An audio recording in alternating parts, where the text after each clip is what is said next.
Hello, hello, hello. Welcome back to the Living Good with Jakeb Livengood podcast. This is episode 25, and I'm excited.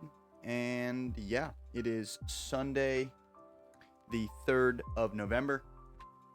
And this one, all right, if you're tagging in, you're checking in, you're watching the pod, okay, you might have heard this one before. We already did this subject matter on one podcast episode. It was episode 15.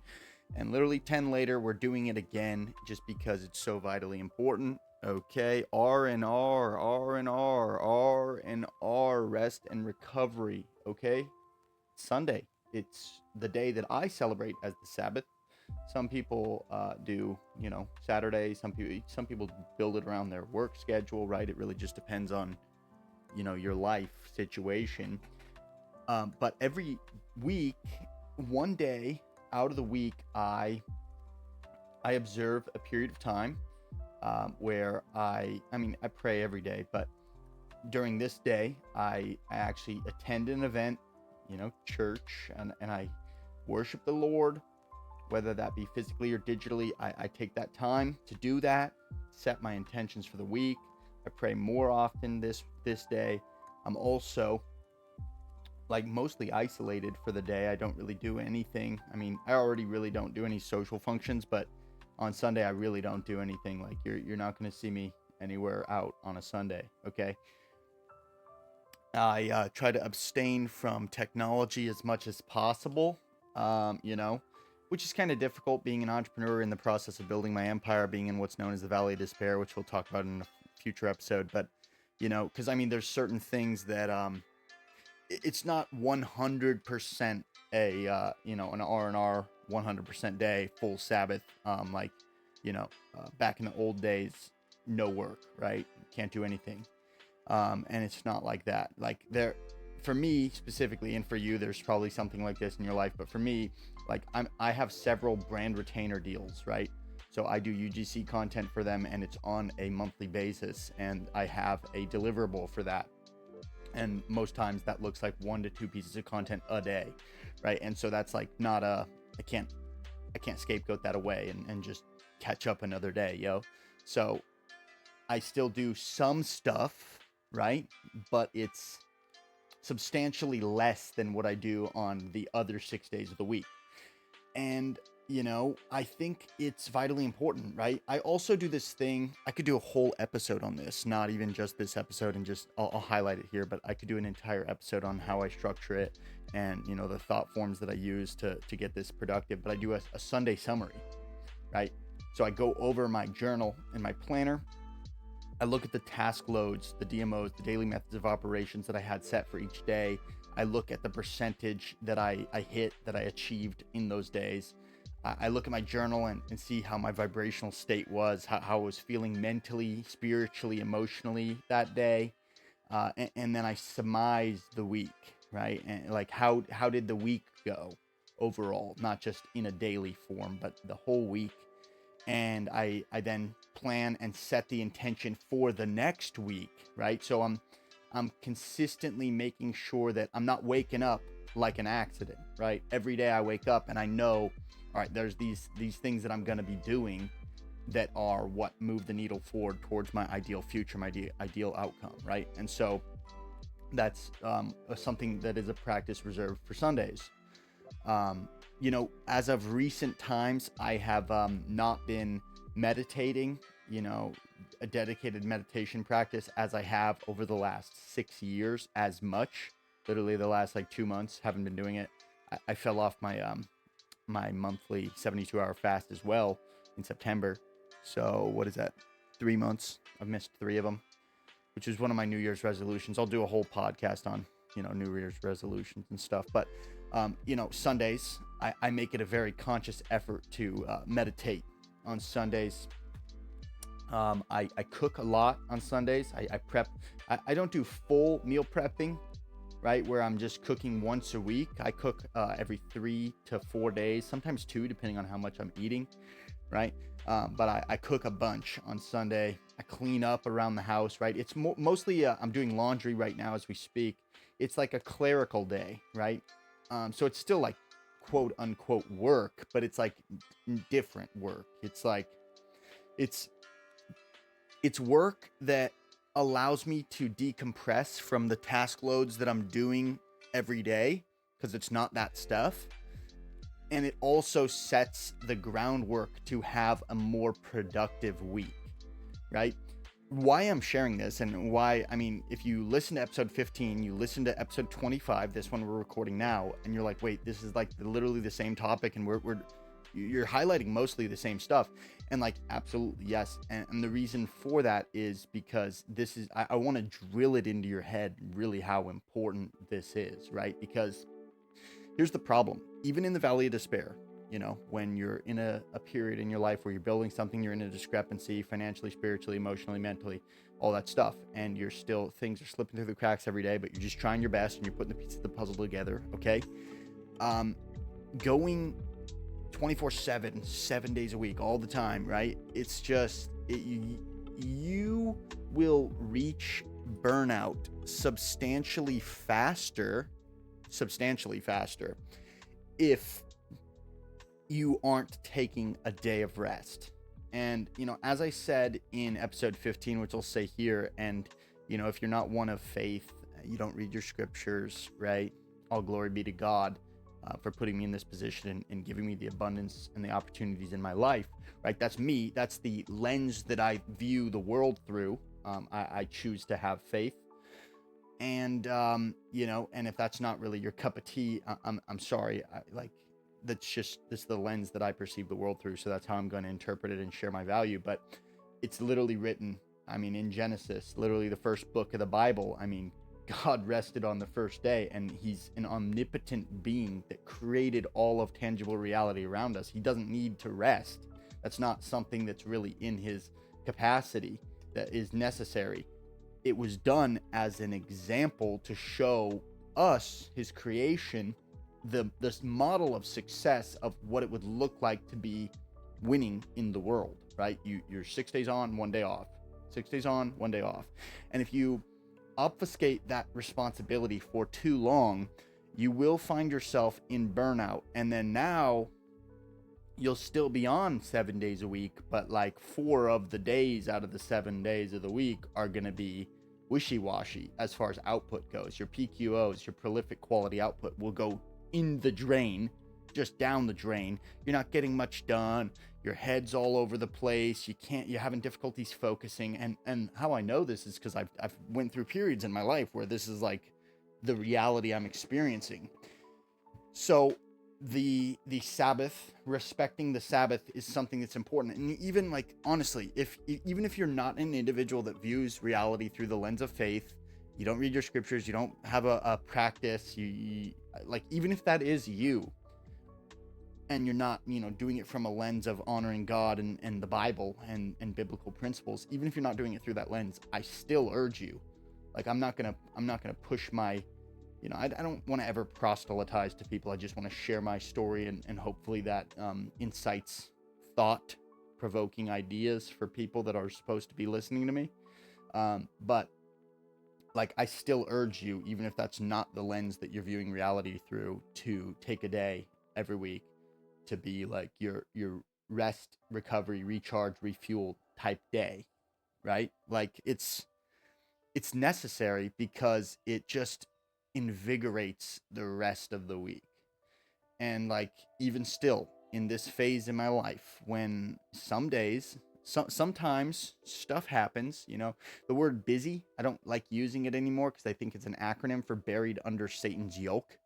But you know, some Sundays it'll get to me, and still, you know, Lucy is on the prowl. He'll get his little foothold in my life, and he'll botch my Sunday, my Sabbath day, and I find myself doing clerical work or stuff that's not necessarily serving my R&R day, not really respecting the Sabbath in the way necessary, and that energy drain, that energy suck, leaks into the rest of my week and affects my week. I've seen it in my journal, in my planning, in my Sunday summaries.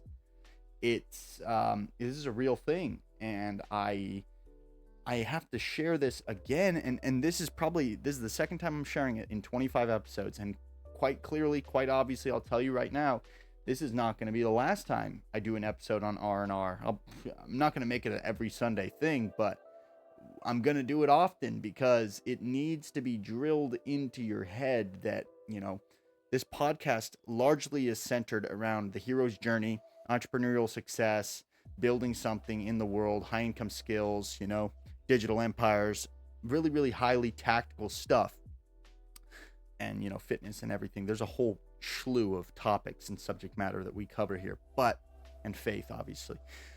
But all of that is worthless if you're not abiding by the covenant set before us by God, right? Like you need to honor the Sabbath because your days will be more fruitful overall if you're doing that. I mean, it's so simple. Just like step off the gas a little bit one day out of the week. And like I said, right, there's deliverables in my life. There's deliverables and stuff that I am obligated to 7 days a week. So I'm even still working, doing clerical work for my business on the Sabbath. So I'm not honoring in the same way that, in the times of old, we did. However, it's like way less on the gas. Like I'm relaxed. I still get up at 4 a.m. I still do my ice bath. I still go to the gym every Sunday, right? That's 7 days a week.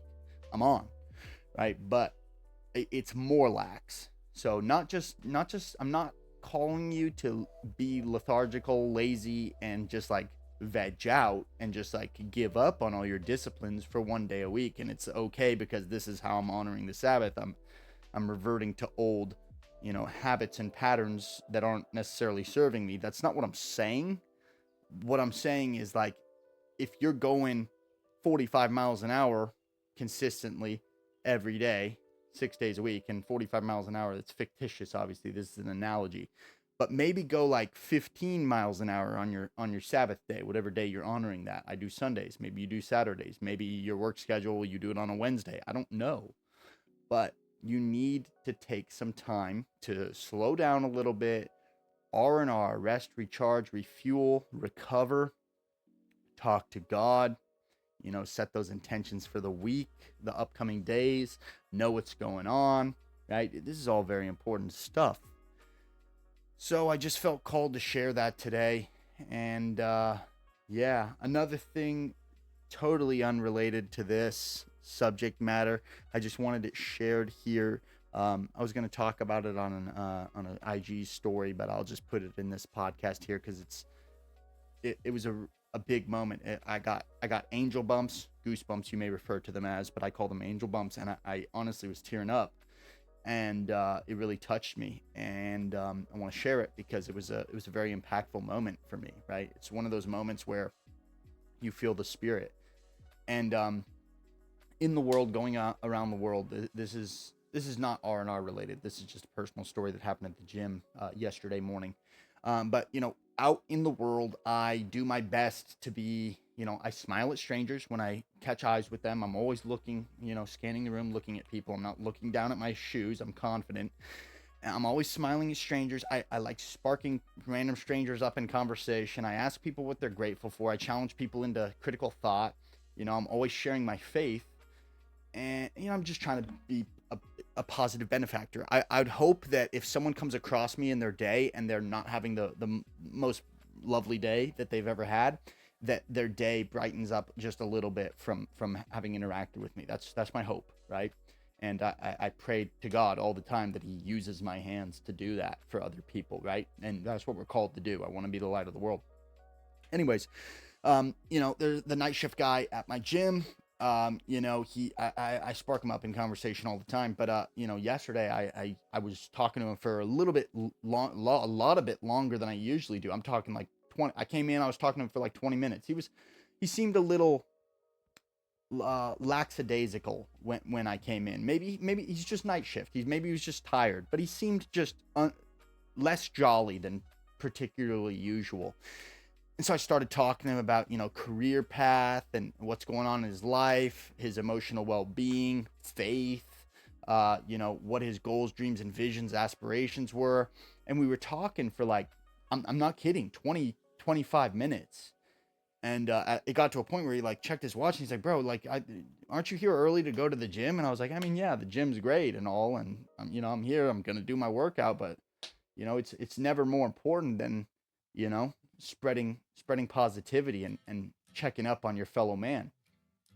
And he's like, well, I really appreciate that, man. We've had a great conversation. He even said, we were talking about what he wants to do and how the business he wants to build to eventually escape his job. And he started asking me some probing questions about my life and the things I've done. And I explained some of the things at a high level and then got a little more tactical with him. And he was like, dude, you're literally, you're living the dream reality you're doing exactly what I want to do. And I was like, hey man, like, look, like, don't draw a comparison, right? Because perhaps you're on level 3 and I'm on level 20. And so like it could call in, comparison's the thief of all joy, right? And so if you're comparing yourself to me and you're looking up to me in that facility, that faculty, and then you're like, oh man, you get a little dreary about yourself. Like, it's not really about that. It's about you progressing forward from where you are today. And so just keep stepping forward. I mean, it's good to look up to people for the things that they've achieved and look to that as this is what I want to do. But like, I'm just a guy, man. I'm just a regular dude honoring God and trying to be a good person, right? And provide value to the world. Whatever, we had this conversation. I go back, I go into the gym physically past the front desk and I'm just working out. I'm actually listening to a sermon and I'm just vibing out, doing what I'm doing, and I get a tap on my shoulder, and I pull out a headphone, turn back, look around, and it's him. His name's Quinn, and he was like teary-eyed a little bit, and he's like, "Hey man, I felt called to share this with you, man. Like, God and the Holy Spirit are working through you to provide and impact the world positively. You're the light of the world, and you're going to do great things." And the conversation we had today, I really needed that today, and I really appreciate you for that, man.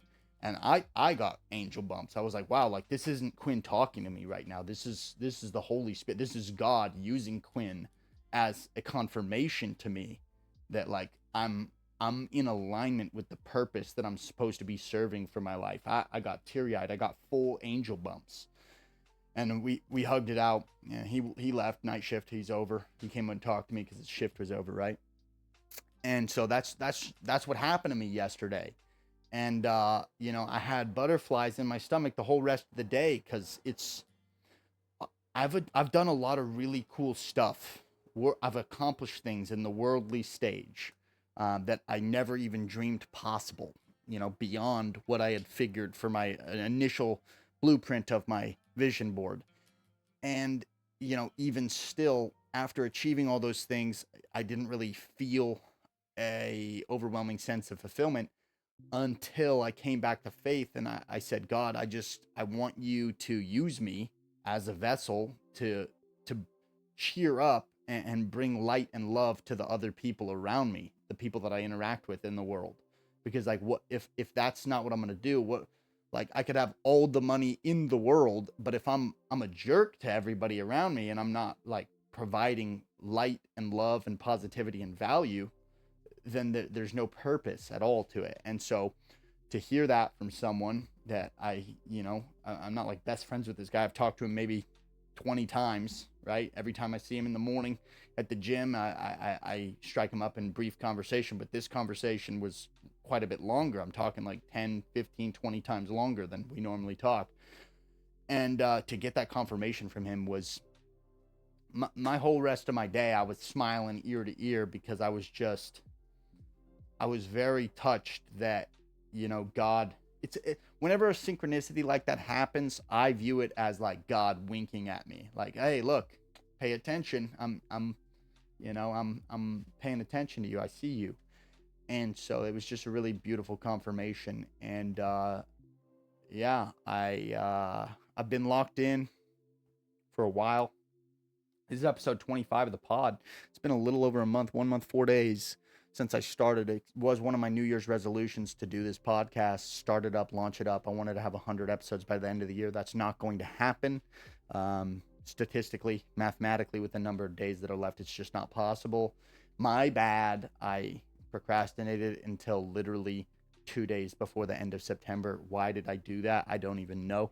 I'm going to make a whole episode about New Year's resolution. I failed every single one of my New Year's resolutions without fail. Had 5 of them and failed all of them, right? But I progressively realized or the ideal, though. I moved forward and progressed, but I still did fail every one of them. So a whole different episode there. But 25, I'm a quarter of the way there, and it really feels good. I've had 150 views so far between my 24 episodes. Not like super mega viral, not a lot of people watching. My most viewed episode had 42 views. But I really don't care about output. I really care about input, that I just keep deriving and providing value here. And I just love it. I enjoy doing it. So I'm going to keep doing it. And if it never amounted to anything, I'd still be happy and fulfilled. So I'm going to keep doing it, right? I guess today serves as a check-in, emotionally, mentally, spiritually, not so much financially. Most of the episodes are financial oriented. This one's not. I want to make sure that you are doing the things necessary in your life, that you really being input focused. You can only affect so many things, right? You can't really affect results. You can just do the necessary actions that you can know to put in to hopefully achieve those results that you're seeking. But what we can do is we can set ourselves up for the largest amount of success that we could potentially have by serving ourselves through productive, positive, growth oriented habits, right? Does that make sense? So like this episode's more to just set the stage to set yourself up for success, as opposed to not doing it and then feeling overwhelmed and feeling like you're behind, and getting scatterbrained throughout the week and allowing Satan to have that foothold to come into your mind and run amok, right? So respect the Sabbath. Do some R&R on your Sunday, on your Saturday, your Wednesday. I don't care what the day is fictitious, right? Every day ends in Y. Just pick one day in your week that fits your schedule and make that your more lax day. Not completely lethargic, lackadaisical, and falling back into bad habits that you used to have, but more lackadaisical than your other 6 days, if that makes sense. So that was the day. That was the episode 25. I think it was awesome. I love doing this. Thank you if you're a listener and you're checking in, you're tapping in with these, you're listening.